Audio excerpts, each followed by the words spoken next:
నమస్తే. Welcome to our channel. ప్రస్తుతం మనతో సీనియర్ జర్నలిస్ట్ భరద్వాజ గారు ఉన్నారు. వారితో మాట్లాడదాం. సార్ నమస్తే. నమస్తే. సార్ భోపాల్లో బహిరంగంగా ముష్టి ఎత్తడాన్ని బ్యాన్ చేశారు సార్. అంటే బెగ్గింగ్ బ్యాన్ అంటున్నారు. అసలు దీని పరిణామాలు ఏంటి సార్? అంటే అక్కడ కలెక్టర్ కౌశలేంద్ర విక్రమ్ సింగ్ అని ఆయన భోపాల్ పర్యాటక ప్రదేశం కదా, ఇక్కడ చాలా మంది బయట దేశాల వాళ్ళు కూడా వస్తూ ఉంటారు. ఈ వచ్చినప్పుడు ఈ బహిరంగ ప్రదేశాల్లో ఇలా వీళ్ళు బెగ్గింగ్ చేయటం వలన భారతదేశ పరువు వీధిని పెట్టేస్తున్నారు అనే అభిప్రాయం చాలా కాలంగా ఉంది ప్రజల్లో. ఈ రోజున కొత్త కాదు. దీన్ని టార్గెట్ చేస్తూ ఆయన ఏం చేశారంటే భోపాల్లో బహిరంగ ప్రదేశాల్లోనూ అలాగే భోపాల్ శివారు ప్రాంతాల్లో కూడా ఈ బెగ్గింగ్ అనే దాన్ని బ్యాన్ చేస్తున్నానని ప్రకటించాడు ఆయన. ఆ మేరకు ఉత్తర్వులు జారీ అయిపోయినాయి. ఇప్పుడు బహిరంగంగా ఎవరన్నా ఇలా ముష్టి ఎత్తితే వాళ్ళని అరెస్ట్ చేసి తీసుకెళ్ళి అంటే మనకు గతంలో ఒక ఎక్స్పీరియన్స్ ఉంది. ఢిల్లీలో ఏదైనా సెన్సేషనల్ ఇంటర్నేషనల్ ఈవెంట్ జరిగినప్పుడు ఢిల్లీలో ఉన్నటువంటి ముష్టి వాళ్ళందరినీ సేకరించి వాళ్ళందరినీ వ్యానుల్లో ఎక్కించి వేరే చోటకి తరలించి ఆ ఈవెంట్ జరిగానన్న అంతకాలం వాళ్ళని సిటీలోకి ఎంటర్ కానిచ్చేవాళ్ళు కాదు. ఇలాంటి ఏర్పాట్లు మొదటి నుంచి ఉన్నాయి మనకంటే. ఏషియాడ్ జరిగినప్పుడు ఉన్నాయి, ఈ మధ్య కాలంలో కూడా.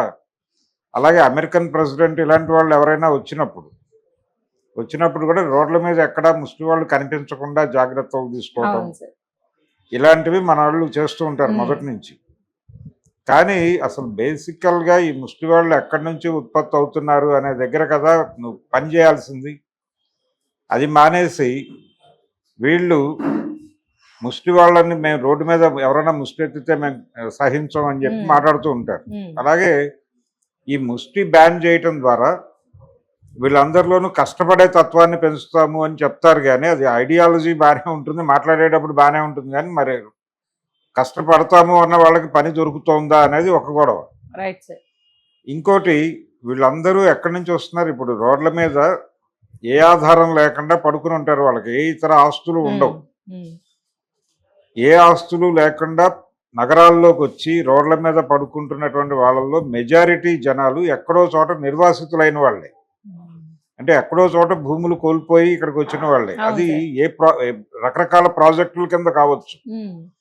ఇప్పుడు నాగార్జున సాగర్ ప్రాజెక్టు కింద భూములు కోల్పోయిన వాళ్ళకే సెటిల్మెంట్లు జరగలేదు ఇంకా.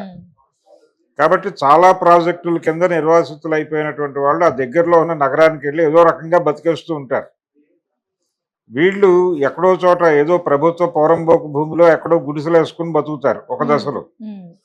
ఈ మధ్య కాలంలో అక్కడ కూడా ప్రభుత్వాలు వీళ్ళని బతకనివ్వట్ల, అక్కడ కూడా గెంటేస్తున్నారు. అంటే ప్రభుత్వ ఆస్తుల పరిరక్షణ అనేది ప్రభుత్వాలు గతంలో కంటే ఇప్పుడు ఎక్కువ పట్టించుకుంటున్నాయి. ఎందుకు పట్టించుకుంటున్నాయి అంటే ఈ ప్రభుత్వ ఆస్తుల పరిరక్షణ అనే పేరుతో ప్రభుత్వ భూములన్నింటినీ జాగ్రత్తగా దాచి కార్పొరేట్లకు అప్పచెప్పడం అనేది ప్రభుత్వాల ప్రోగ్రామ్గా మారింది. అందుకని మనం హైదరాబాద్లో ఈ మధ్య హైడ్రా అనేటువంటి ప్రోగ్రాంలో సున్నం చెరువు లాంటి ప్రాంతాల్లో పేదలు వేసుకున్నటువంటి రేకుల షెడ్లను కూడా పీకేశారు. పీకి రోడ్ల మీద గెంటేశారు. ఈ గెంటేయటం వలన అంటే పేదల మీద చాలా రూమర్స్ ఉంటాయి, ప్రజల్లో చాలా తప్పుడు ఇన్ఫర్మేషను, తప్పుడు అభిప్రాయాలు వాంటెడ్గానే ప్లాంట్ చేస్తారు. ఇందులో ఒకటేంటంటే ప్రభుత్వాలు వీళ్ళకి అప్పుడప్పుడు అంటే ఓట్ల కోసమే వీళ్ళకి ఇళ్ళు ఇస్తున్నాం, స్థలాలు ఇస్తున్నాం అని ప్రకటనలు ఇస్తారు, ఇళ్ళు ఇచ్చినప్పుడు ప్రచారం ఏం జరుగుతుందంటే వీళ్ళు అమ్మేసుకుంటారు. అక్కడ అమ్మేసుకుని ఇంకో చోటకి వెళ్ళి ఆక్రమించుకుంటారు. మళ్ళీ ఆ ఆక్రమణలను తొలగించినప్పుడు వీళ్ళు ఆందోళన చేసి మళ్ళీ ఇంకో చోట స్థలం సంపాదిస్తారు. ఇలా పేదలు అనేవాళ్ళు కనిపించని రియల్ ఎస్టేట్ చాలా చేస్తారు. వీళ్ళకి స్థిరంగా ఉండటం చేత కాదు, వీళ్ళని ఆదరించడం మహాపాపం అన్న టైప్లో ఈ మిడిల్ క్లాస్లో కొన్ని అభిప్రాయాలను ప్లాంట్ చేస్తారు ప్రభుత్వం. అలాగే ఇతర సెక్షన్స్, సమాజంలో ఉన్నటువంటి ఇతర సెక్షన్స్ వాంటెడ్గానే వీటిని ప్లాంట్ చేస్తారు. ఈ ప్రాసెస్లోనే ఇప్పుడు భోపాల్ కలెక్టర్ గారు ఈ బెగ్గింగ్ బ్యాన్ అనేది తీసుకొచ్చి ఇదేదో పెద్ద ఆదర్శప్రాయమైనటువంటి నినాదంగా మారుస్తున్నాడు. కానీ వాళ్ళకి ఆధారం ఏమిటి? వాళ్ళు ఎలా బతకాలి? రకరకాల ఇబ్బందులు ఉంటాయి వాళ్ళకి. ఇప్పుడు రోడ్ల మీద లేకపోతే ట్రైన్లో ఆ కాళ్ళు చేతులు పని చేయని వాళ్ళు అలా ఉండి వాళ్ళు చిన్న చక్రాల ప్లాట్ఫామ్ మీద కూర్చుని ఆ ప్లాట్ఫామ్ అంతా తుడిచి లేకపోతే కంపార్ట్మెంట్లో తుడిచి అవును సార్. డబ్బులు అడుక్కుంటూ ఉంటారు. ఇలాంటి వాళ్ళని ఎక్కడైనా వీళ్ళని రిహాబిలిటేట్ చేసేటువంటి ప్రోగ్రామ్ ఉందా గవర్నమెంట్లకి? వీళ్ళని రిహాబిలిటేట్ చేసి వాళ్ళని తిరిగి జీవితంలోకి పంపించడానికి ఏదైనా ప్రోగ్రామ్ సిన్సియర్గా అమలు చేస్తున్నారా అనేది చూస్తే ఎక్కడా కనిపించదు. అవును సార్. కొన్ని చోట్ల రిహాబిలిటేషన్ సెంటర్స్ ఉన్నాయి, హైదరాబాద్లో కూడా ఉన్నాయి. కానీ ఈ రిహాబిలిటేషన్ సెంటర్స్ కొన్ని ప్రైవేట్ సెక్టార్లో నడుస్తున్నాయి, ఎన్జిఓలు నడుపుతున్నారు. వీటికి సరైనటువంటి నిధుల సపోర్ట్ ఉండదు ప్రభుత్వాల వైపు నుంచి. నెమ్మదిగా మూతపడుతున్నాయి ఇవన్నీ. దీంతో ఇది ఒక పెద్ద ఇష్యూగా మారింది. వీటన్నిటినీ అడ్రస్ చేసిన తర్వాత బెగ్గింగ్ బ్యాన్ చేయాలి. ఇవేవి లేకుండా వన్ సైడెడ్గా నిర్ణయం తీసుకుని అవును సార్. బెగ్గింగ్ బ్యాన్ ఈ రోజు నుంచి ఎవరైనా ముష్టెత్తితే క్షమించడం అంటే కుదరదు. ఆల్టర్నేటివ్ ఏర్పాట్లు లేకుండా ఇలాంటి నిర్ణయాలు చేయటం తప్పు. ఎక్కడైనా అది పర్యాటక ప్రదేశం కావచ్చు, ఇంకేదైనా కావచ్చు. వాళ్ళు కూడా అక్కడే ఎందుకుంటారు, పుణ్యక్షేత్రాల్లో ఎందుకుంటారు, గుళ్ళ దగ్గర ఎందుకుంటారు ముష్టి వాళ్ళు అంటే అక్కడికి వచ్చేటువంటి వాళ్ళు సంఖ్య ఎక్కువగా ఉంటుంది అనేది ఒకటి.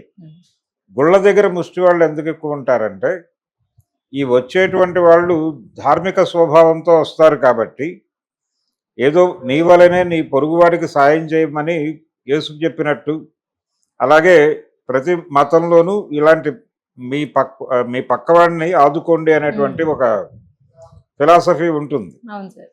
కాబట్టి దాని నుంచి అక్కడ వీళ్ళు ఆ ఐడియాలజీతోనూ ఆ ఆవరణలోనూ ఉంటారు కాబట్టి వీళ్ళు ఏదో దానం చేస్తారు అనే ఉద్దేశంతో గుళ్ళ దగ్గర కాన్సన్ట్రేట్ చేస్తారు.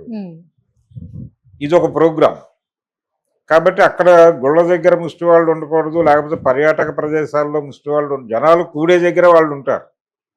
జనాలు కూడని చోట్ల తీసుకెళ్లి ఊరు బయట పాడేస్తే వాళ్ళు ఎలా బతకాలి, ఎవరిని అడుక్కోవాలి వాళ్ళు అనేది పరిస్థితి. రెండోది ఇంకొక వర్షన్ ఉంది, ఇంకొక ఐడియా ఉంది దీనికి.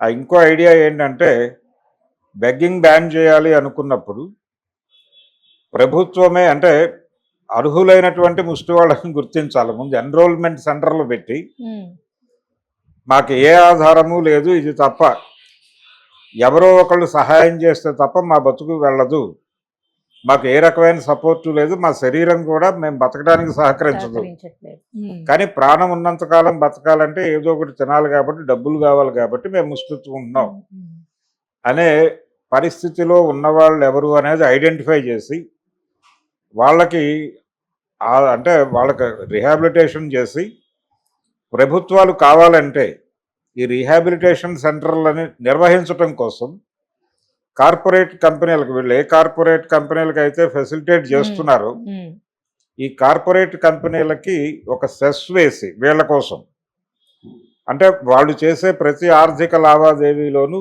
0.5% అయినా సరే, అంతకంటే తక్కువైనా 0.1% అయినా సరే ఒక ప్రత్యేకమైన సెస్ వేసి ప్రతి ఆర్థిక లావాదేవీలోనూ ఈ డబ్బుల్ని తీసుకెళ్ళి అక్కడ నిర్వహించవచ్చు. అలాంటి ఆల్టర్నేటివ్ ఏదైనా చేసినా కానీ ఇలాంటి నిర్ణయాలు తీసుకుంటే బాగానే ఉంటుంది.